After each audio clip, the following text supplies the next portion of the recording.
இந்த திருவாதிரை நட்சத்திரத்தில் பிறந்துக்கிறவங்களுக்கு உங்களுடைய நட்சத்திர தோஷம் முதல் நிவர்த்தி பண்ணணும் அப்படின்னா, திருவாதிரை என்பது ஆண் நாய்.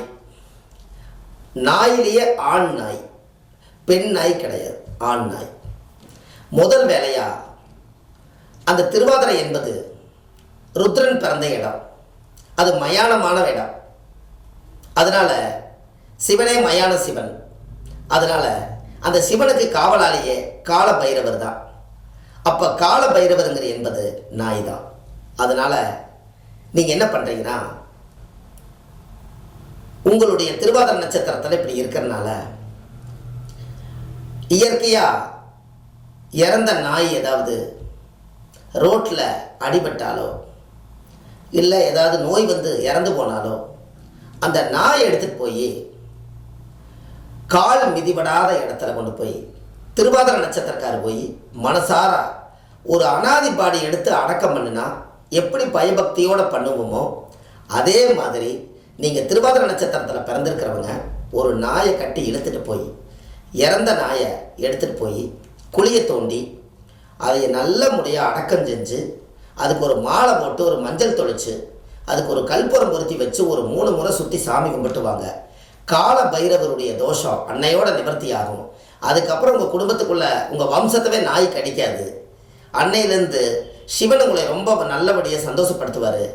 இது வரைக்கும் வாயுள்ள ஜீவன்கிறது மனிதர்கள், அவங்களவே எடுத்து அனாதி பாடி எடுத்து அடக்கம் பண்ணும்போது இது வாயில்லாத ஜீவன், அது இந்த நட்சத்திரத்துக்கு சொந்தமான கால பைரவர். அதனால நீங்கள் திருவாதிரை நட்சத்திரத்தில் பிறந்திருக்கிறவங்க இறந்த நாயை அடக்கம் பண்ணுனா அன்னையிலேருந்து உங்கள் கர்மம் தீர்ந்து போயிடும். இதை கண்டிப்பாக செஞ்சுட்டு வாங்க.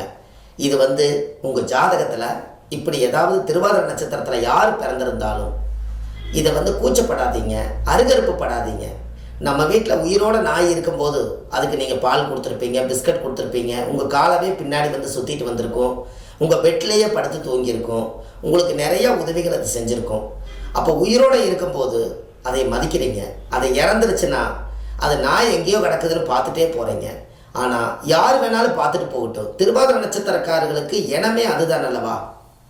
அதனால் இந்த திருவாதிரை நட்சத்திரத்தில் யார் பிறந்தாலும் கண்டிப்பாக இறந்த நாயை எடுத்து அடக்கம் பண்ணுனா அன்னையிலேருந்து உங்களுடைய குடும்பத்தில் பிரம்மகத்தி தோஷ நிவர்த்தி ஆகுது, சிவன் சொத்தை அபகரித்த தோஷ நிவர்த்தி ஆகுது, நாயை அடித்து கொண்ட தோஷ நிவர்த்தி ஆகுது, நாய் அந்த குடும்பத்தை பிடிச்சி கடிச்சிக்கிட்டே இருக்கிற தோஷ நிவர்த்தி ஆகுது. இத்தனை வேலை நடக்கும்.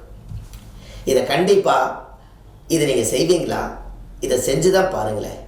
உண்மையாலுமே உங்கள் வாழ்க்கை அதுக்கப்புறம் ரொம்ப அற்புதமாக இருக்கும். இதை அடக்கம் பண்ணிவிட்டு நீங்கள் 3 முறை சுற்றி சாமி கும்பிட்டு அன்னைக்கு சிவன் கோயிலில் போய் சுவாமிக்கு தேங்காய் பழம், வெத்தலை பாக்கு, எலுமிச்சம்பழமெல்லாம் வச்சு பூஜை பண்ணி கால பைரவர் கோயிலில் விளக்கு போட்டு சாமி கும்பிட்டு வந்துடுங்க. உங்களுக்கு ஒரு புண்ணியமாக போகட்டும்.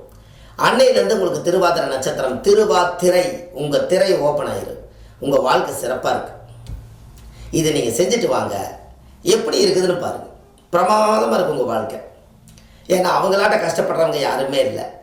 திருவாதிரை நட்சத்திரம் அது மயான சிவனாக போச்சு. எத்தனை தான் நம்ம தேடி தேடி தேடி என்ன தான் நல்லது செஞ்சாலும் நல்ல பேரே எடுக்க முடியாது வாழ்க்கையில். ஏண்டா நம்ம இந்த வாழ்க்கையில் பிறந்தோங்கிற மாதிரி இருக்கும். அதனால் இதை நீங்கள் செஞ்சு பாருங்கள். பிரமாதமாக இருக்கும் உங்கள் வாழ்க்கை. கண்டிப்பாக இதை செய்யுங்க. உங்களுக்கு வள்ளுவர் வாக்கு நம்ம யூடியூப் சேனலில் போய் பாருங்கள், செக் பண்ணி பாருங்கள். எல்லாம் நிறையா ஆயிரக்கணக்கான பதிவுகள் நிறைய கொடுத்துருக்கேன். இதில் ஆன்லைன்லேயே நம்ம ஜாதகம் பார்க்குறோம். Date of birth, time, place மட்டும் அனுப்பிச்சி வச்சா போதும். ஃபோன்லேயே உங்களுக்கு ஜாதகம் பார்த்து சொல்லிடுவோம். கண்டிப்பாக உங்களுக்கு எளிய பரிகாரத்தோடு உங்களுக்காக இருக்கிறேன். அடியேன் சுப மாரிமுத்து. அடுத்த பதிவில் உங்களை சந்திக்கிறேன். நன்றி, வணக்கம்.